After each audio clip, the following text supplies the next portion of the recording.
This is Darth Cerberus' wife, and you're listening to the Escape Podcast. This show is recorded in front of a live audience, and I'm here to support all the partners of this community. One is a territory war specialist from Australia. The other is a territory battle tactician from the U.S. Together, there are no signs of intelligent life on board. But with over a combined 45 years of entertainment under their belts, the one thing we are sure of is that you will be entertained. The CFH Network presents the Escape Podcast, a weekly show about the mobile game Star Wars Galaxy of Heroes. Live from the network studios of Yavin 4, here are your hosts, Scotty McLaren and Paul Anthony. Coming up on this week's edition of the Escape Podcast, Relics, Modifiers, Archetypes. Oh my! I feel a disturbance in the force in this week's cast for kids. And Cloud City Gaming sits down with me to talk about their Twitch channel. Scotty is out this week, so all of this and breaking news as and if it happens live on this solo edition of the Escape Podcast. The Escape Podcast News.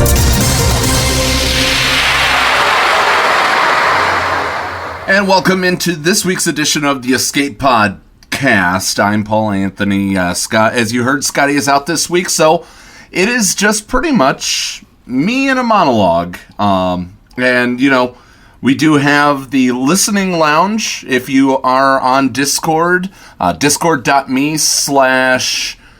the Escape Pod -cast will get you to the listening lounge. Of course, if you're listening to right now, you don't need to know that, but in the future, if you're listening to this on a podcast, you can join us every single week, 7:30 Eastern, for a live recording or live playback of this week's show. So, welcome to the Escape Podcast.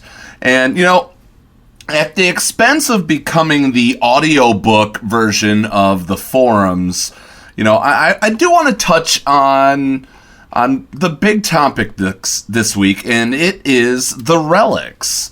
You know, we have the Jawa scavenger who's going to be going and giving us all these pieces that we need to create essentially what some people are calling Gear 14. Now, while I understand that it can be viewed that way, I actually think of this more instead of Gear 13 because it's amplifying specific types of abilities, or not necessarily abilities, but stats. I think of this more as mods 2.1. Because what's going to happen here is you're going to go into different archetypes with your characters. It's balancing it out across the entire. It's balancing it out across the entire game of different types of archetypes. Now I'm going to get into those archetypes in a moment. But, you know, we have the listener lounge here. If you guys have any questions, you guys have any comments that jump out at me, I will read them live as I'm doing this show solo this week. So, you know, Dagger says calling it Gear 14 is super disingenuous. You know, it's not. I truly stand by saying that this is more of mods 2.1. It truly is because of... It's doing the same thing, but it's a specific mod for your character. It boosts only specific stats. It's not percentage-wise, necessarily. It's more, that is the specific stat that you will be raising. You know, I'm clicking on the image mid-show. It's going to load and hopefully not make the listener lounge hear it a bit differently. But, you know... I really do like, they're going to put this scavenger in between events and Shard Store. I do like the placement. I love the animation to it. You know, I'm holding final judgment until we get the complete rundown of what this is going to be. Each relic is specific to the character, but it's just another mod. It's just another piece of gear for how some people are saying it. Some of the... I'm going to read the one that comes up that stood out to me in the original Relics and Scavenger article portion of this. To clarify a bit further, first, signal data is a set of new materials that are dropped from Cantina battle nodes. More on that in just a moment. The number you'll need to scale... the number you need will scale as you go up in levels, but the intent for the first few Relic Amplifier upgrades is that they can be farmed relatively easily and consistently. Because, and this is why I'm calling it Mods 2.1, it is like the mod salvage to slice. You are slicing up this one item. So, you're getting it from Cantina battles. And there are some people out there, present company included, that have every single Cantina character at 7 stars. So it's good that we're going to be doing something with this rather than just turning it into Shard Shop currency. Now, it's going to make Shard Shop currency much more, if you will, much more valuable. You're not going to be simming and getting 15 shards for each piece of Kylo Ren unmasked and silencer that you're getting every single time. So, your income, your net of Shard Shop currency will be going down. With that being said as well, they just want to make it clear that every piece of scrap can be constructed from a specified range of different pieces of gear. You can choose which pieces to funnel into the creation of scrap depending on your inventory and your needs. If you're worried about accidentally adding a valuable piece of gear that you want to save for a different character at a pre-Relics gear tier, you can use the lock feature to prevent that piece of gear from being able to be scrapped down. So you can lock your stun guns, which is great. You can lock your Carbantes. You can lock your golden eyeballs. That is 100% a welcome pre-thought from them. Now, looking at the different pieces of gear, I am noticing that they need, for this one item, this chromium transistor that they showed on the scavenger, it looks like they need 421 of the Mark 11. I don't know the exact name of it off the top of my head. I always called it the manhole cover. So it's quite interesting to see 421 pieces of a certain gear being needed. That is ludicrous to me. That's absolutely ludicrous.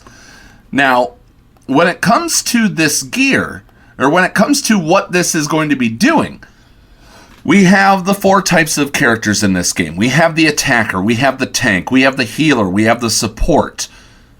And then there are 3 types of those. If you've ever played, a turn-based strategy game like this, seeing this come to this game, I'm only slightly worried because what it's going to do is it is going to further alienate certain characters. But I'm more excited for the fact that what's going to happen is that we are probably going to get that true paper, rock, scissors meta. We have a strength attacker that probably doesn't do that much against an agility tank. But an agility attacker can probably do a heck of a lot more to a strength support than a tactics support. It truly is paper, rock, scissors on that strength, agility, tactics. Now, whether or not what you do with those characters is going to focus them into one certain pocket.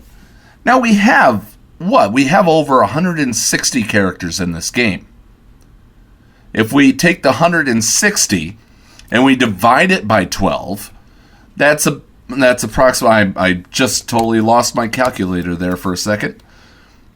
If we take the 160 and we divide it by 12, that's 13 different characters for, if they entirely balance it, 13 different characters for each role. Now there's also going to be synergies. Now sometimes those synergies are going to be great when you have an all-strength team or an all-agility team.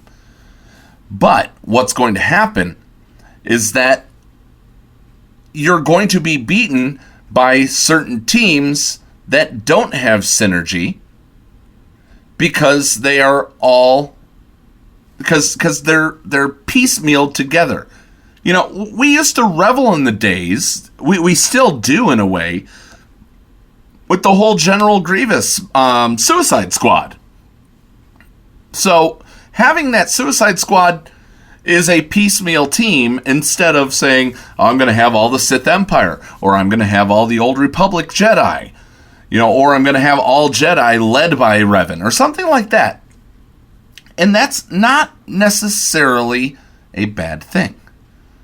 We have to look and see kind of what we're doing to ourselves with these teams that we're creating, and maybe figure out what is best in a certain situation. And that's what is truly driving this game. We're seeing it in Grand Arena Championships. So with that kind of synergy, it's entirely plausible for you to come up with these new types of teams. Now, where are we going to get, as they said, these specific scrap pieces, signal data, as they're calling it? It looks like they're going to be putting it all on the hard nodes, mainly on the tier 8, because what they're doing, they've taken the terrible farm of veteran smuggler Han and veteran smuggler Chewbacca, and they've moved it from a 16 node all the way down to a 12 node. So people will be able to gear up. This is catch-up mechanics, people. This is absolutely catch-up mechanics for the people that want to get Jedi training right. This is absolutely catch-up mechanics for the people, because Sith Assassin is doing the same thing for those who want to get a piece of the Sith Empire team. So they're removing Kylo. Literally, who would go and farm the higher nodes for Kylo Ren, Talia, and Lando? Absolutely nobody. So that is a welcome sight to see that they're removing the harder nodes for them. It was just a filler, if you will, in this case. Now, the gear inflow, I wanted to read this verbatim because this stood out to me in a large way. You know, the introduction of relics is going to change the nature of the demand for gear in the game. Some pieces that were more important previously may become less so, and vice versa. Let's look at that vice versa. Let me say it that way. Some pieces that were less important previously may become more important. So, we've done some preliminary analysis, and we have some ideas of how the system may change. So we've made an early move in easing the gear flow with their recent update to daily activities, which we'll cover here in just a second. They're going to be closely monitoring what the gear flow looks like after the release of Relics, and they may take additional measures to loosen gear inflow depending on what it looks like. So if a lot of people are getting stuck at a certain node, or they're getting stuck on a certain piece that really shouldn't be a problem in their eyes, they're already saying that they're going to go forth and loosen it a little bit more. So I applaud them for what they've done just recently with the whole with the whole cryotech. Let's get into that really quickly here. Let's pull this up here. They've updated level 85 daily challenge completion rewards. They've removed the Mark 6 hypo syringe, the Neurosav binoculars. They've removed the datapad salvage. They've removed the Blastech weapon mod component. And they added Mark 6 furnace. They've added Mark 6 thermal detonators. They've added Arakid droid collar. And they've added back to jail. That was excellent. And then, on top of that, they added a guaranteed 3 of either the shock prod or the battle computer prototype Chirotech. So they've gone ahead and they see all this cryotech needed for Gear 13. They have loosened it as they said. And then, on top of that, they absolutely went ahead and gave us the potential of 250 crystals. I bet it's probably the same drop rate, if you will, of the 330 shards in those packs. But you know what? That's not too shabby. They also did a few other fixes about 5s, and apparently Treya's Bonds of Weakness will no longer trigger 5s' tactical awareness. That was hilarious when McMull messaged me about that. So, they're giving us more gear to be able to gear it up. They moved things around. They've sped up ships. So when you're going for those ship pieces, it truly has ship pieces as in the Gear 12 plus finishers. You actually are getting a good return on the investment. 50 crystals to refresh 3 times? That's a darn good deal. And if you're free to play and can afford it, if you're doing that well in your arena, and you're going for those Gear 12 pieces, Gear 12 plus pieces, to be able to take them to 13, it's an excellent deal. Fighting Drunk is talking about, the clone rework impact on territory battles. Thank you for bringing that up. They do it every single time. There was when...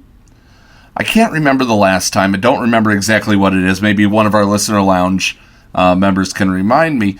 But I think it was B2. The B2 battle droid became overpowered in the missions in Separatist Might. So what they did is they swapped out B2 for an earlier version of B2. Now, they've done this before. It wasn't just B2.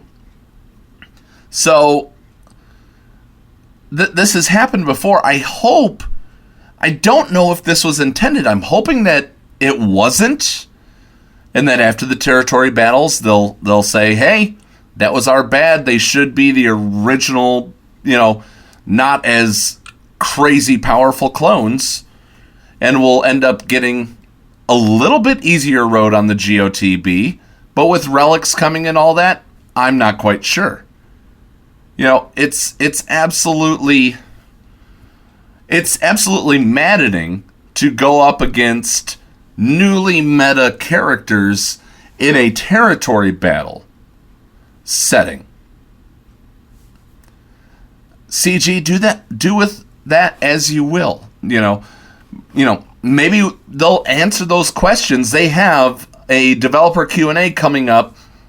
Let's see. I think it's a week from today. No, a week from yesterday. They have a developer Q&A coming up on Thursday. And if you want to, you can submit your questions right now through their forums through a SurveyMonkey link, and go in submit a question. Tell them the escape pod sent you. I'd love to have Crumb come back on and answer the answers of the questions. But that's just another piece of the thing. Now, if you are playing this like me, when I first originally downloaded, I found out that I originally downloaded this game December of 2015. Thank you to JD for pointing that out for me. I originally played this game on my iPad 2. And sadly, iPad 2 is the second generation of iPad, is finally getting the axe starting on September 9th. If you have any of those iOS devices, iPhone 4S, iPad mini, iPad 2nd gen, 3rd gen, and 5th gen. I don't know why the 4th gen wasn't in there, but I'm glad that it made it through. But nonetheless, if you have these devices, download BlueStacks if you have a computer. Find some way to keep your account going, because we don't want to lose you. Absolutely. Do not want to lose you. Now, the event calendar came into play. We already knew that we got the week 1 of Grand Arena on the 26th. So this is a 4-week Grand Arena. We've got our standard every other week territory wars and territory battles. But coming up in this next month, if you don't have the Darth Revan, if you don't have Yoda, and you don't have Emperor Palpatine, all three of those are coming back this next month. But as I'm looking at this calendar, I'm not seeing events for September 11th. That's a Wednesday. That's usually the day that they release characters. Wednesday or Thursday. I'm not seeing very much on the 17th. It's speculation there's a lot of talk that there may be another epic confrontation, I think they called it, coming up that has to do with Clone Wars. I'm not going to go and spread these possible, red herrings, because I don't want people to say, but you said, because, I like to play this game the way that I like to play it. I'm enjoying gearing the clones. If you call farming cryotechs every single day enjoying yourself. I do think that there's something coming with the clones. They just released Scotty. I would do it if I were you, just because they are a now strong faction. But what exactly it's going to be, when are we going to get Malevolence? Because we got to see it with the Vulture droid. Those are all things that are up in the air. There's, I think there was 2 days. Yeah, there's between the 23rd and the 29th. There's something on the 28th and the 24th or 25th. So there's stuff between the 24th, the 26th, and the 27th of September that is absolutely out there. That will be just before another territory battle. So could we see territory battles at the beginning of October? That is going to be my guess. Now, you guys have heard, let me just make sure that I've covered all the bases of the things that I wanted to cover here today. I did. You guys have heard the commercials for Macias. Now, Macias did go into my account just before this previous territory battle. And I gotta say, I am absolutely doing amazingly better than I ever had, especially in Grand Arena, especially in Arena. I went from a 151 rank. I think I topped out at 22. Just based on the crappy mods that I have. We all know that I need to work on my mod game, right? I fully admit that. But with that being said, the mods that I did have were able to take a General Grievous team into a Darth Malak meta and absolutely climb. I was ecstatic seeing double-digit numbers and numbers below 50. You know, it's absolutely a great investment, and I want to just publicly thank Macias. Before we go to a break and run one of his commercials, I really just want to publicly thank Macias for taking the time. It took him 3 days to go through all the terrible mods I had to make this happen, but he did it. And, if you guys are on the fence about it, I 100% endorse this guy. So that is why he is the official remodder of the Escape podcast. Is he stayed in communication with me. As soon as he finished, Malak came back. I jumped on that. I was ready to go. All because this guy jumped into my account. He helped me out. And, you can do it yourself. I am not going to tell you that you must spend money on a remodding service to do this. But you need to know what you're doing. Grand Ivory is great. And you can put in the time in doing that and fine-tuning every little piece. The recommendations on Grand Ivory are not necessarily the right ones. But if you fine-tune those little sliders on Grand Ivory, they will come up with something close to what Macias does, but you need to know exactly what you're doing. And if you have no idea, that's when you call the professionals. I'm not going to go and end up, working on my gas stove. I have no idea what to do with gas stoves.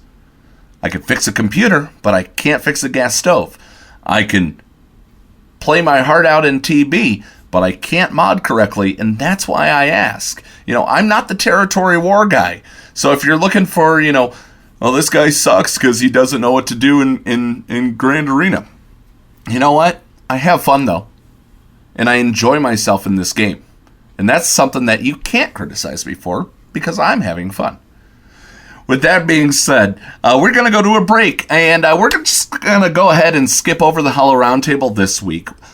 When we come back from a break, we're going to talk to Nev. We're going to have his Escape Pod cast for kids. And then right after that, an incoming transmission with Twitch streamers, Cloud City Gaming, right here on the Escape Pod cast.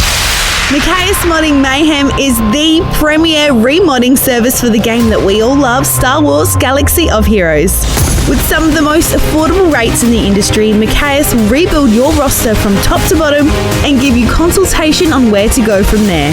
Macias has a 100% satisfaction guarantee and lots of useful additional services, including a full cleanup of your mods, loadout pages, PvP plans, and more. Contact Macias today on Discord at all lowercase Macias number 0127. That's MIKAYAS number 0127, or at maciasmods@gmail.com. Macias Modding Mayhem, the official remodding service of the Escape Pod cast. The Escape Pod cast. Guild Classifieds. Become an Escape Pod castaway today and join Yavin 4. We're a 3.5 minimum GP guild, and you get to hang out with myself and Paul. Yay! All that we ask for is 600 raid tickets per day mandatory. 45 stars we get on Light Side Territory Battle, we get 47 stars on Dark Side Territory Battle, and 25 stars on Geonosis Territory Battle. The key characters that we're actually looking for are characters for the Territory Battles and teams for Territory Wars. Our goals are unlocking legendary and journey tunes by the second time that they come around. If this sounds like a right fit for you, well, join Yavin 4 today and get to hang out with myself and Paul. You also get to hang out with the lovely Savage Diva and Zed. How good's this? And also Tenpool. Shout out to Tenpool. Raid times are Eastern at 12 PM, 7 PM and 12 AM rotating, and we rank call the sim, and it's done at Guild Reset. If you want more information, well, join our Discord Discord today at discord.gg/JREUKPE, or you can just have a look in our guild classifieds for this week. Join the crew at Yavin 4 today. Like what you hear on the Escape Podcast? Want to support Scotty and Paul? Then sign up to be a Patreon. For as low as $2 a month, you can help them launch Escape Pods for months to come. Visit patreon.com/theescapepod to sign up. Support us today. Back to school. The Escape Pod, cast for kids. It's really cool. Hello there, boys and girls, and welcome to the Escape Pod, cast for kids, with me, your host, The Nev. Today we're going to talk about territory wars. Now, we're not going to go into it too much in detail because some boys and girls are free to play and might be in guilds under 100 million GP, but other boys and girls are pay to win because they've got mummy and daddy wrapped around their little finger. So they're likely to be in guilds over 100 million GP, or even over 150 million GP. Let's start off at the early game, and if we have enough time at the end, we'll talk about endgame. First thing about territory war that's important is to join territory war when it comes up. If you fail to sign up for territory wars, you're risking expulsion from the guild, so don't forget that part. Now, the beginner guilds are what we're going to discuss, as they tend to be the most disorganised, as they are less likely to have a territory war officer who will tell you what squads to put in defence and what to say for offence, so it'll be a free-for-all. In the case of a free-for-all, it'll be up to you what you put in defence and offence, so let's go over some of the most effective defensive squads and most effective offensive squads. If you've been playing the game for at least a year, you should have some decent squads. The number one defensive team to put out is JKR-led teams. It's a tough team to beat. Your opponent will have to chew through a few squads to defeat it. The number two defensive team I suggest is a Bosk Django-led bounty hunt team. You want Django up front for speed, and if these guys trigger the contract, they will eat up your opponent's squads for breakfast. The number 3 defensive team I suggest is a Kylo Ren Masked-led First Order team. Since the First Order squad isn't a hard counter to a lot of squads, this is why they are a good choice for defense. Since we're only talking about early accounts, let's move on to the offense. If you've put out 3 teams on defense, you should have at least 3 teams for offense. I'm going to give you 3 squads that are good, hard counters to all the squads you might face. And by that I mean the 3 teams combined will defeat 90% of the teams you might face. The 3 teams are CLS, JTR, and Emperor Palpatine. Don't worry if you don't have JTR yet, you'll get there in the end. Any of these 3 teams will provide you with a counter to every single squad you might face. Of course, you'll still need good mods, decent gear levels, and maxed out abilities, but once you've done a few TWs and found your feet with the squads, you'll get into the habit of knowing what to do and when to do it. You might end up close to losing a few battles while you learn to use your offensive teams. It's important to not lose. If you lose, you will load the turn meter, and your guild will be punished by the RNG gods.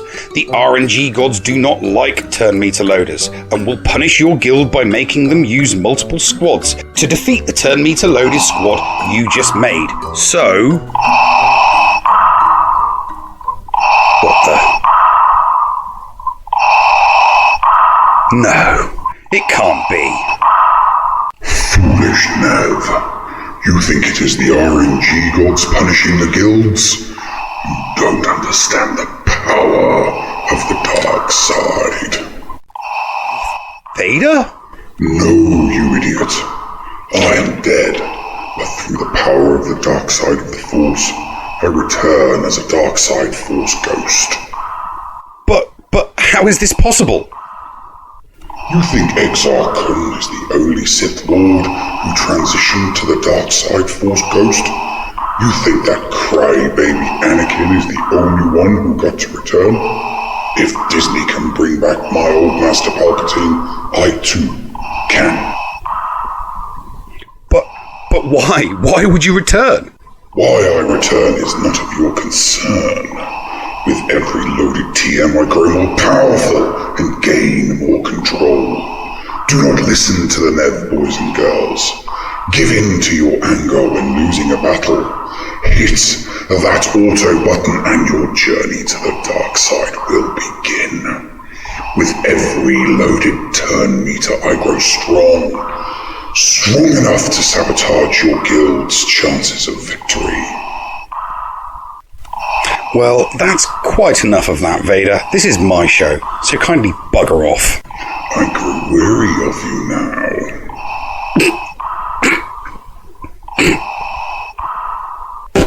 Please no. Join me next time for story time with the Dark Lord of the Sith, boys and girls. And together, we will rule the galaxy. If you like what you hear on the Escape Podcast, sign up to become a Patreon today. Support Scotty and Paul for as low as $2 a month and you can help them launch Escape Pods for months to come. Visit patreon.com/the Escape Pod to sign up. Support us today. Hey everyone, Biscuit Weasel here from the planet Coruscant and the HSTR project. Some of you may have seen my latest videos about my modding and Grand Arena strategy, but I want to help you personally. Head on over to patreon.com/biscuitweasel, that's Weasel with a Z, and check out my new Patreon rewards. And while they last, the first 10 people to sign up at the $10 level will get the whole $30 package for their first month. That's patreon.com/biscuitweasel. Remember, that's with a Z. Today. Hey there, Escape Padawans. Everyone's favorite llama here to remind you that the Escape Podcast is on social media. That's right, we're on Facebook, we're on Twitter. So give us a like, give us a follow, and stay up to date on all things in-game and in the Escape Pod. Our account links are down in the description or on our Discord server in the Show Links channel. See you on the net! Receiving incoming transmission.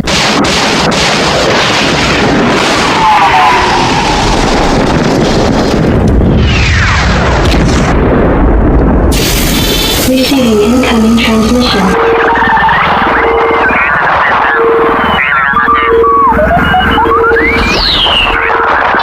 Receiving incoming transmission. And welcome into the incoming transmission for this week on the Escape Pod Cast. And I am joined this week. We decided, we've heard enough about YouTubers, so we thought that it's time that we talk about some Twitch streamers. And so with me this week, I have Cloud City Games or Cloud City Gaming, Ciro. Gamers. Cloud City Gamers. Thank you. Yes. Thank you. It'd help if I look at my damn notes, right?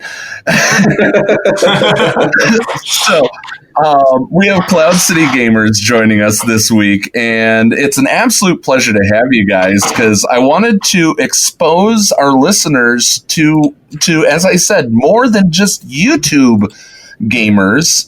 There's a wide array of other places to get your Galaxy of Heroes fix. So first off, welcome to the show, Ciro. Thank you. And we also have, along with Ciro, Ender. What's going on, bud? Hey, thanks for having me. Not a problem. So, I wanted to get an idea of, let's go ahead and just hit that big question right out of the gate. Ciro, when did you start playing, and what kind of player are you? Well, I started playing, I think, November 2016, and so I'm a free-to-play player, but I take the game, I would say, pretty seriously, so I spend a lot of time, really researching and thinking about the game, probably too much time, to be honest. So yeah, I mean, I think that adequately describes me, but, I think I would say I have a slight preference for PvP aspects to the game, but, I'm enjoying the new territory battles as well, so I think that summarizes it for me. Were you part of the free-to-play people that unlocked Malik the first time? Yes, I was lucky enough to have enough saved, yeah. Okay, so ladies and gentlemen, there is one of the 0.1%, I think I found the number to be. Congratulations. It was small, yeah. Thank you. And also, Ender, what about you? Where do you hail from in this game, and what kind of player are you? So I've been playing for the game for a little over 2 years, and I am a moderate whale. I don't know if Ciro would define me as different than that, but I'd say I'm a moderate whale. And but I love the game. My favorite part of the game is PvP stuff. I love Grand Arena, even though I got hosed this round of Grand Arena with a glitch. But I'm super excited about the Grand Arena and the changes that they've made to it and the matchmaking stuff. So I really love that. The new GOTB, I enjoy it, but the grind to get it done is just tedious. But I still enjoy it. For me, it's not as much as the grind to get the TB done. It's the grind to get the players in your guild to do the stuff. That is the grind. Ender and I are both officers, so yeah, we understand. Yeah, I might be conflating the difference there, but yeah. Yeah. And it's nothing against. I know that real life takes precedence, but you gotta poop sometime, right? The problem is these missions are longer than the length of an average poop. That's the issue. These missions, some of them are 10 minutes. You can out a 10-minute poop. Yeah. Apparently, my bathroom breaks are different from you guys'.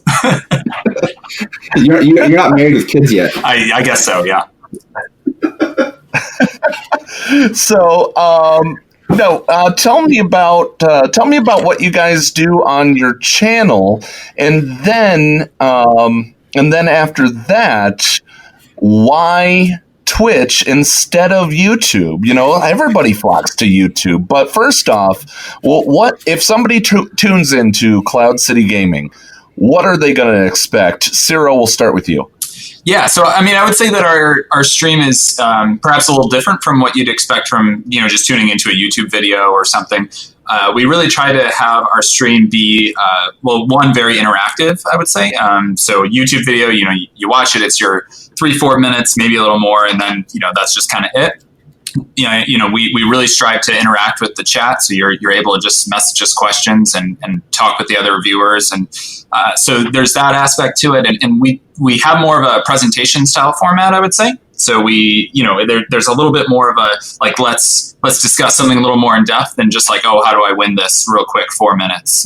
So we're maybe not the place that you would go if you want a quick answer, but we're a good place to go if you want to hang out, have a good time, have an experience to the whole thing. Excellent. And Ender, what about you? How do you feel that your content is different enough? So the purpose of our channel when we decided to do it was because Ciro and I, when we started, kind of chatting together about this, is we are both the improvement officers in our guild. And so we thought that doing a Twitch stream to help our members in the guild, they can come and ask us questions, and we could do some walkthroughs of some videos on how to, do certain battles or to remod certain characters. So we kind of use it as more of an informational tool. So we didn't really go into it to make money or make a name for ourselves. It was more of a way to help other players. And we thought if we could help players in our guild, great. If we can help players outside our guild, even better. But it's really just a place to come hang out. We've, remodded, an entire squad of people from our guild and outside of our guild on the stream live. So, and Ciro will walk through his territory battles and Grand Arena Championships live. So we kind of do stuff like that to kind of make it interactive and teach people and coach people rather than just do a, 5 to 10 minute little blurb of a YouTube video. Gotcha. Now, we're about to get to that why Twitch instead of YouTube question, but I bet there are people who are going, okay, I'm interested in this. I mean, you guys, in a way, are pretty much a podcast in your own right, but you do it in video. From my experience of what I've seen. So what is your schedule? When can they catch Cloud City Gaming? Well, unfortunately, the schedule hasn't been quite as regular as I would like because fortunately and unfortunately, I'm moving across the country in a couple weeks. So it's been a little crazy, but we generally aim for a once a week stream, and it's usually on Sunday nights. But the best thing to do, I would say, is if you're in our Discord channel, we give alerts for when we're going to be doing it. And if you follow us on Twitch, you'll just get a little email every time we go live. We always have the first 10 or so minutes of the stream be kind of a little more introductory and just talking before we get into the meat of what we want to talk about, just to let people filter in. But yeah, that's the best way to catch us, I would say. So essentially ring that little bell for notifications, as they say. Yeah, exactly. So, yes. Ender, I'm going to pose that question that I asked earlier to you first. What drove you guys to do Twitch instead of YouTube, where you see a lot of these content creators that people, for lack of a better term, glorify, if you will? Well, I don't know if I'm speaking for Ciro when I say this, but part of the appeal for Twitch to me was the fact that you didn't have to spend a lot of time editing videos down and curating it. We could just get on and talk, and it could be kind of raw and unfiltered. And so that was something that appealed to me. Was one, I didn't have to spend hours editing videos. I didn't have to worry about getting a green screen behind me or risk looking like some of the YouTubers' backgrounds where they can see McDonald's boxes or something. So I just decided, and I didn't want to drop a ton of money into, just making my basement look like a nice little studio. And so that was part of the appeal. And the other part of the appeal is I feel like in a YouTube video, you're not really interacting with your viewers, right? You're just creating a video you hope that they enjoy and they hope they get value out of. But when you do a Twitch stream, if you're on for 30 minutes to an hour and a half, sometimes we're on for 2.5 hours, we can really kind of get into what people really have questions about and how we can really help people, or we can get into the really nitty-gritty details of a forum post talking about the Relics or something like that, because you can't really talk too much about the Relic system in a 7-minute YouTube video. So it's fun to project and to theory craft on a Twitch stream, whereas that stuff I think it's harder to watch that kind of stuff on a YouTube video. Gotcha. Ciro, what did he hit the nail on the head, or is he totally daft? Well, I would throw in just some small bits. Like for me, the interactivity is really, really huge. The fact that I get to it feels more like we're hanging out together than I'm talking purely at you, and I like that about it quite a bit. So that's definitely a big aspect of it. But I'd also say there are things that go into the YouTube video making where it's very everything's got to be quick in a YouTube video. We can't have really 30-minute YouTube videos explaining one topic. People turn it off.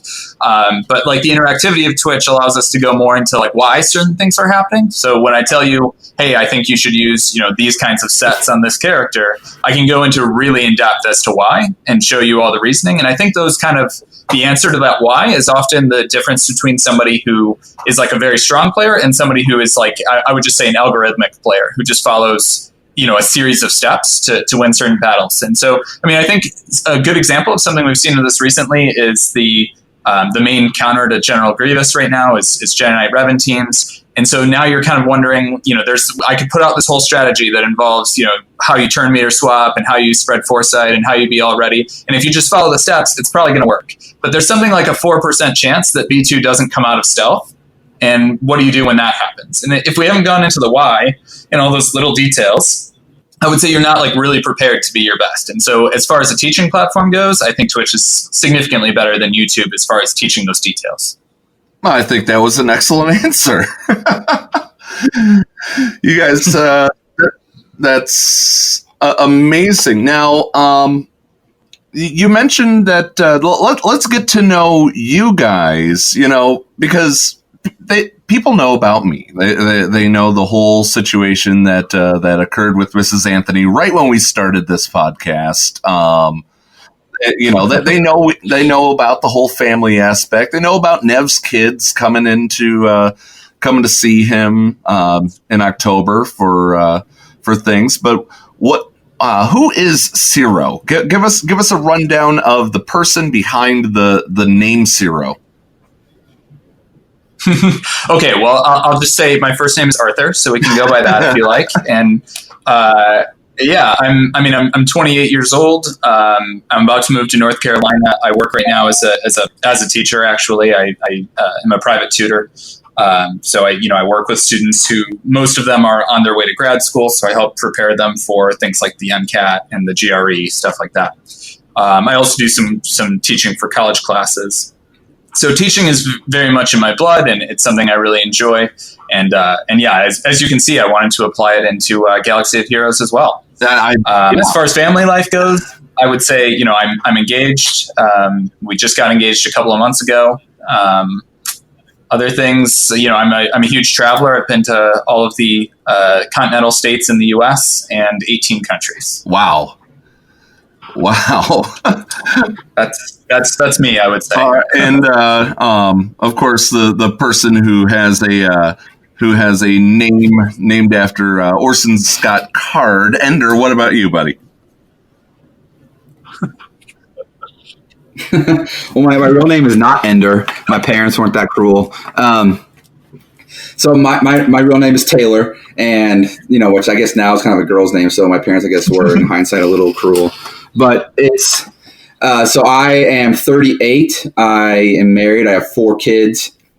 They're crazy, but I've got 3 boys and 1 girl. So my wife is a saint for putting up with 3 boys. And so I live in the Washington D.C. area. For work, for my profession, my where I get the money to actually spend on this game. I do like some education and workforce policy consulting work, where I work with nonprofits and for-profits and investors to provide them with kind of federal risk assessments as far as they're looking to expand their business opportunities in the education and workforce. There sectors. We go. So, it sounds like you definitely can whale. And me knowing some teachers from working in School District 0, I totally understand why you don't whale. Yeah, I would say I'm lucky in that I'm outside of the public education system, and so I make more money than they do. But it's still not enough to go crazy whaling every character in Galaxy of Heroes. There you go. Now that we know you guys, how did the 2 of you end up meeting? And how was Cloud City Gaming formed? Whoever wants to take it. Well, I guess, yeah. I mean, we met. We're in the same guild, so that's that. I would say that was the spark to us first meeting each other. And then I'm trying to remember. I think we were promoted to officer about the same time, right, Under? Yeah. So what happened was So Sierra and I are both heavily focused on mods in the game, and so we put together a big mod guide and created a mod channel in our Discord server for our guild. And then the other officers thought that we were putting in so much work we should be made officers. And so, but Sierra and I did a lot of talking and planning to put that mod guide together for right when Slicing came out last September. And then all that help that we did, we kind of decided, hey, let's start doing a Twitch stream together. We were doing all the work anyway, right? So we just get to go on and talk about it. Yeah, it was just and sometimes, our members had a hard time, reading, because if we type like a 10-page mod guide, like no one's going to read the whole thing. So we decided that to, save our sanity and not have to write a whole research thesis paper on mods, we would do a Twitch stream and save ourselves some pain and grief. I totally understand that. And, I helped out a Scum and Villainy. Recently, they just did a whole TB workshop, and I came in and I helped them out. So I totally understand that want to be able to say, this is how you do it, and this is how I do it. And so marry the two and find what's right for you. Yeah, absolutely. Yeah, I mean, I put together a website for our guild and stuff, and so that all that stuff was nice to have curated, but the Twitch stream has been much more effective as a way of connecting with our guild members. I think a lot of people too just want, this game, because it's just played on your phone or whatever. It's like a very individual experience, and a lot of people want it to be more of a community experience, and that's something that a Twitch stream can help facilitate. All right. So, what drives you guys in the fact that what are you hoping for that comes next? What's your prognostication? Ender, we'll start with you. What do you think is coming next outside of the 100% obvious that we've already been told about? So besides the Relics coming as reskinned Gear 14, I think that, I think it's pretty obvious that we're going to be getting some sort of, General Anakin coming to the game, and we're going to get a light side version of Geonosis territory battles where we'll need to use, I think Shock T will be key there, and then Padme will be key there as well, and we'll see some sort of meta shift with it. General Anakin is what everyone's talking about, and I think that's kind of like the right, with the data mining and everything, I think that's probably where it's going. But I just don't know how long that meta is going to last. I could see it being a short meta because Anakin would be the only non-marquee tune or free-to-play tune in that squad, and so I think eventually they'll have to shift it back to some sort of Jedi or Rebel meta or something like that. That we'll have a couple more legendaries involved because they got to keep making money. And so I don't think it'll be like more than like a 2-month meta type thing for General Anakin. Yeah, and don't forget, we have First Order, not First Order, we have, we have First Order or Resistance coming with the new movie, unless we get, Undead Sith from Palpatine or whatever the heck. And we also have all these it could, with the re-release of Clone Wars, with the new season, that General Anakin could turn into something else later, in my opinion.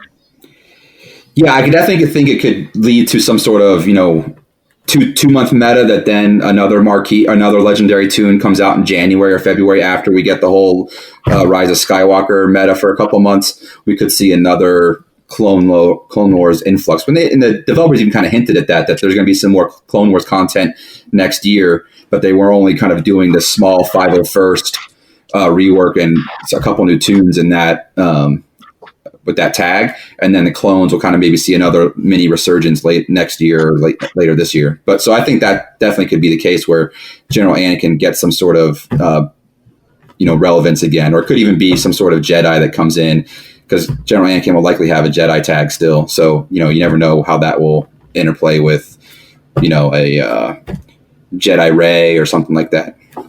Exactly. Now, Ciro, what about you? What do you see in your crystal ball? Yeah, I think the tea leaves right now, I think, are fairly clear, because there's only one panic thing you could be doing right now, which is whatever is coming next involves Shock T somehow. The question is whether she's going to be used in a legendary unlock, or if she's just going to be required for something in the light side version of territory battles. That being said, if you've got the resources to either whale her or be using your in-game crystals to get going, hopefully you've already been going. If you haven't been, it might already be getting too late. I saw the Future Man on Reddit posted that she's in the weekly shipments for next week. So I think that's kind of the thing that's coming, and I agree with Ender. It's gonna, whatever that is. If it's, I assume it's going to be meta shifting, because Darth Revan's been around for quite a while and it's getting a little stale, and I don't think it's going to last very long because something from the movie's going to come out. I think there's going to be a whole bunch of marquees tied to the movie's release, and that's going to be the shifter.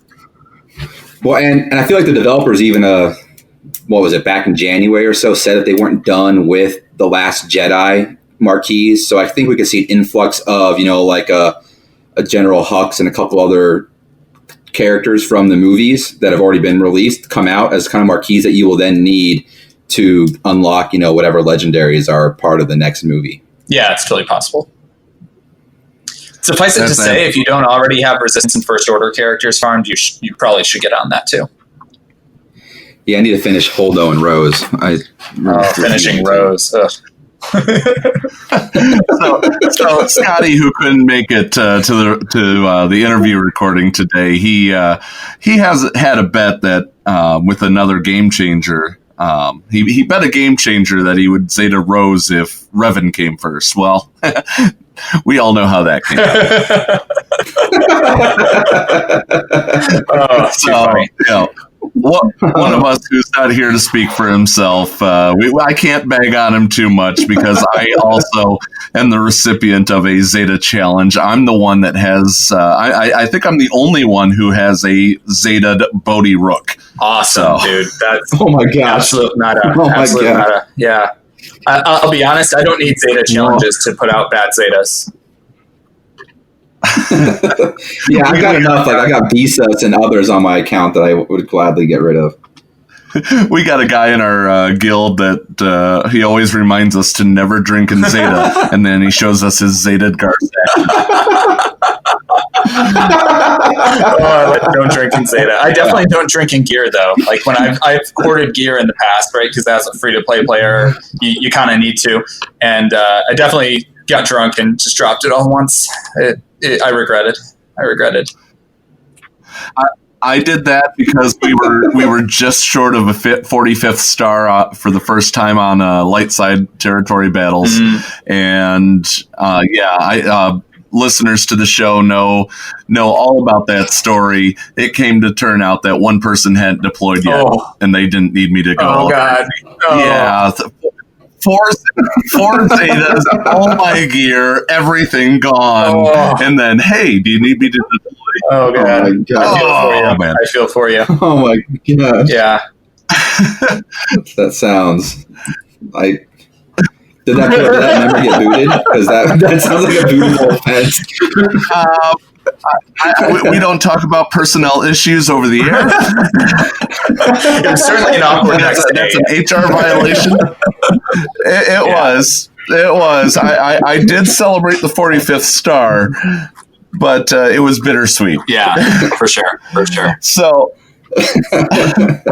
with that being said, one last question, and I jokingly actually told you guys that I would ask this when I ended up, when you guys were like, so what are we going to talk about?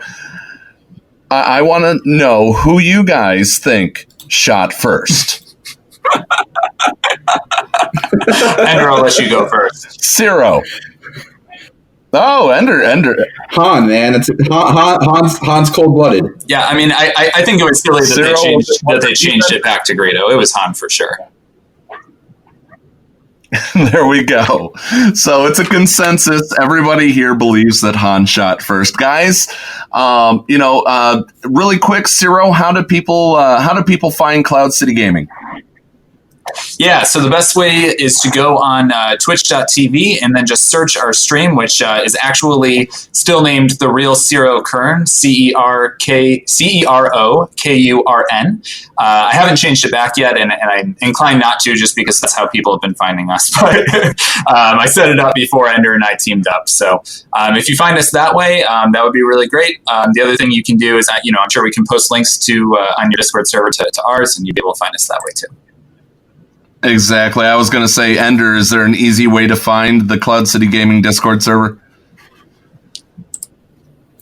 Not yet. I mean, I can put it on our website, and we can give you a link to our website. But that right now, the easiest way would just be to try and find our Twitch stream, and then you can. We have a link on our Twitch stream on Zero's Twitch account. Excellent. To it. So yeah, and for those that are listening on mobile or watching the static image and listening to the show on YouTube, we obviously have all the links down below. If you're listening to us live right now, the link is being posted by me right now inside our Discord server for everybody to click on and go check out and subscribe to your Twitch channel. And guys, it's been a pleasure. Thank you so much for stopping by the Escape Pod cast. And any parting words? No, man. Thanks for having us. It's a lot of fun, and I hope everybody does well. And Geonosis TV going on right now. Yeah, no, just thanks for having us on. And in the words of Wayne and Garth, just party on, man. We're happy. Thanks for having us. My favorite Wayne and Garth was car. Game on. Stay tuned. Oh man, that was the best. We'll be right back with the bridge right here on the Escape Pod cast. Hi, this is Cyphermaster SB Crumb, and you're listening to the Escape Pod cast. Micaeus Modding Mayhem is the premier remodding service for the game that we all love, Star Wars Galaxy of Heroes. With some of the most affordable rates in the industry, Modifiers will rebuild your roster from top to bottom and give you consultation on where to go from there. Modifiers has a 100% satisfaction guarantee and lots of useful additional services, including a full cleanup of your mods, loadout pages, PvP plans, and more. Contact Modifiers today on Discord at all lowercase Modifiers number 0127. That's MIKAYAS number 0127, or at modifiasmods@gmail.com.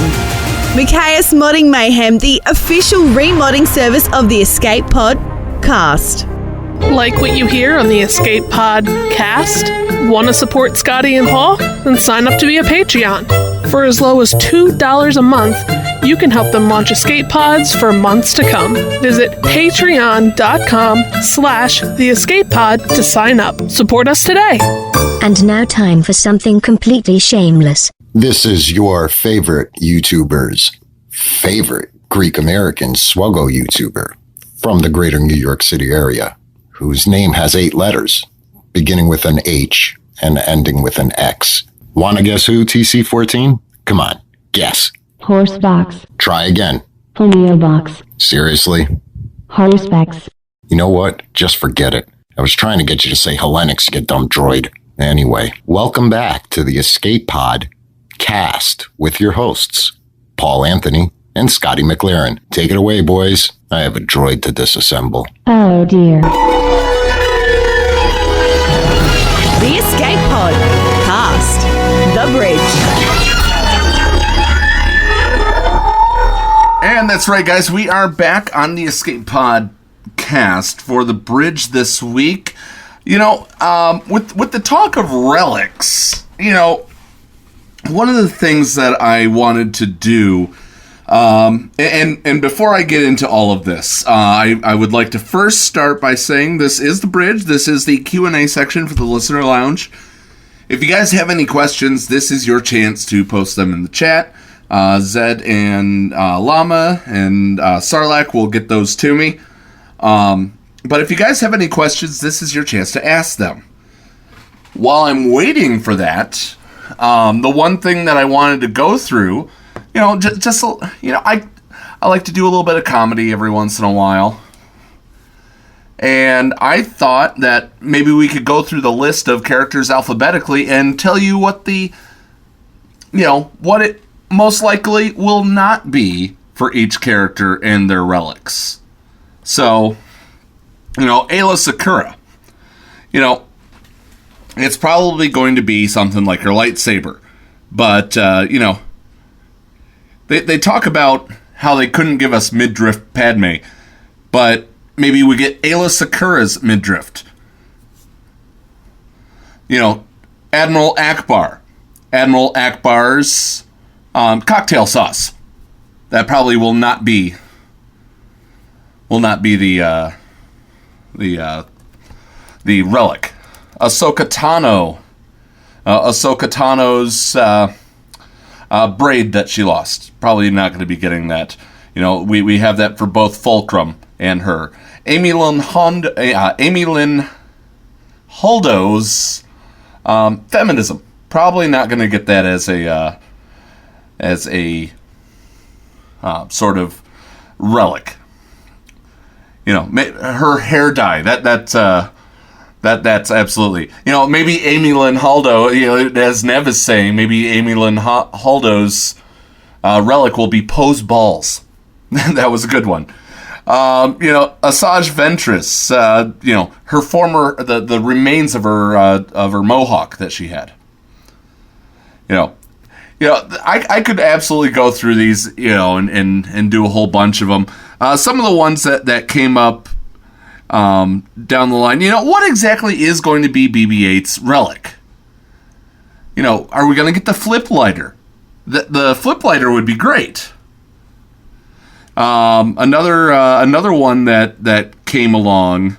What exactly are we going to get for Night Sister Spirit? What exactly, you know, what exactly is the relic for Night Sister Spirit? Could it be Could it be the energy balls that she throws? You know, what exactly will be Grievous? His asthma inhaler?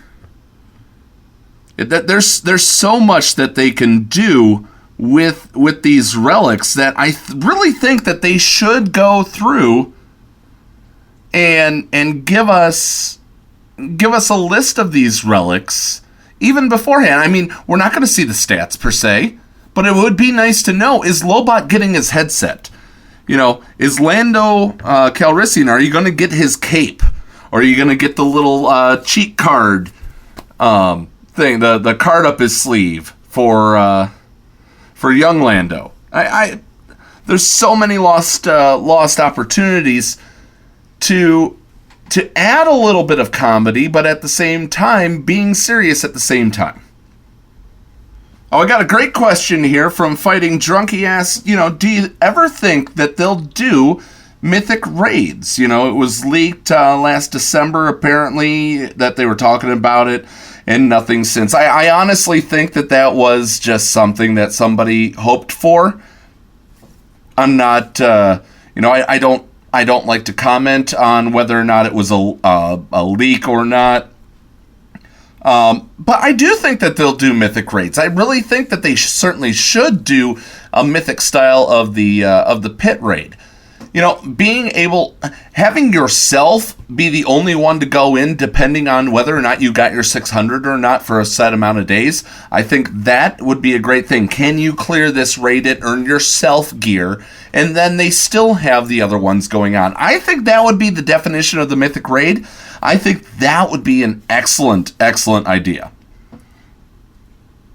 Question, will Malevolence come out with light side territory battles? I really hope so. They did that with they did Wampa with the dark side, with the Hermit Yoda and the light side. I really truly think that we're going to see Malevolence inside the store.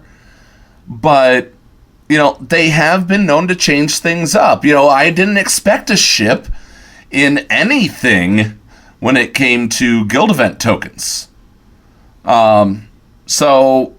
This really threw me for a loop when it happened. I do truly think that we'll see it in territory battles, because it is sort of an equivalent character. For the new calendar, it shows questions in conjunction with one of the Hoth TBs. Will this be the light side territory battles? Let me go look at that again, because I don't remember seeing a question.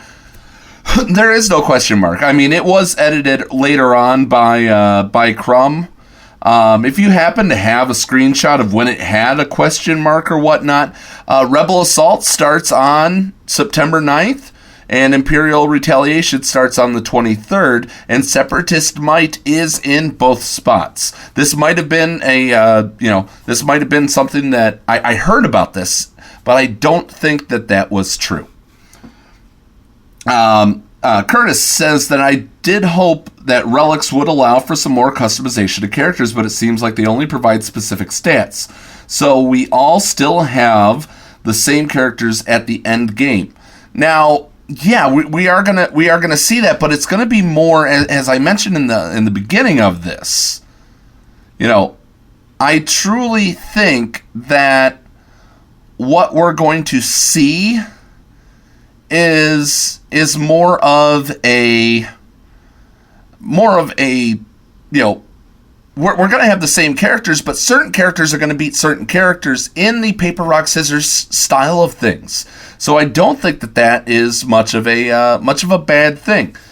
Biscuit Weasel, thank you for posting the picture. That came from the SwagoEvents.com. That didn't come officially from galaxyofheroes.starwars.ea.com. So I'm taking that with a grain of salt. I think that is wishful thinking on that screenshot that you posted. Where can I farm Wampa for my bounty hunter quest? I don't do Darkside Hoth anymore. Well, you should be using your you should be going through and doing Galactic War. If you're still on that kill a certain number of X kind of quests, you should be doing Galactic War. You're gonna see them in that. You certainly will see them when it comes to getting Wampa shards in the Galactic bounties. Now we got the Emphas Nest one this time around.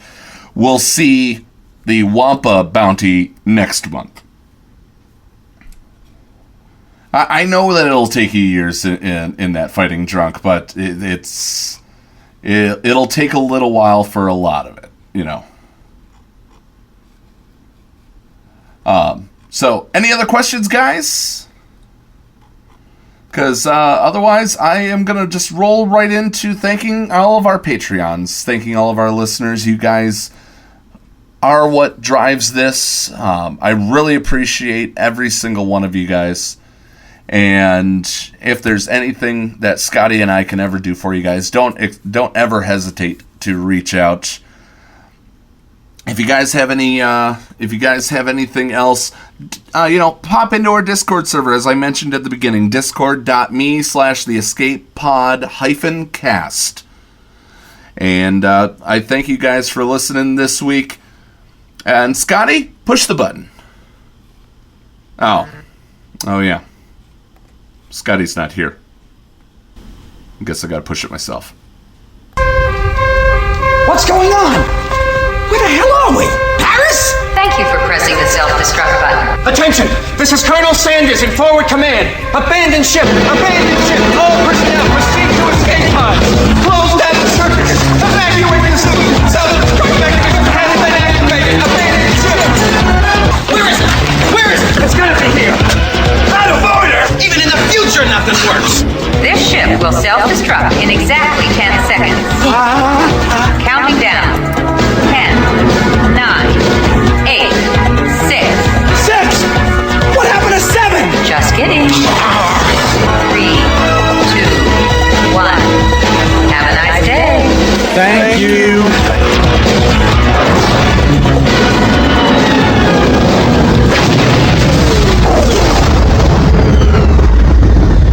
Hello friends, this is Thaddeus from Going Nerdy. The Escape Podcast was filmed in front of a live studio audience full of tweaked out murder bears. Sit, Ubu, sit.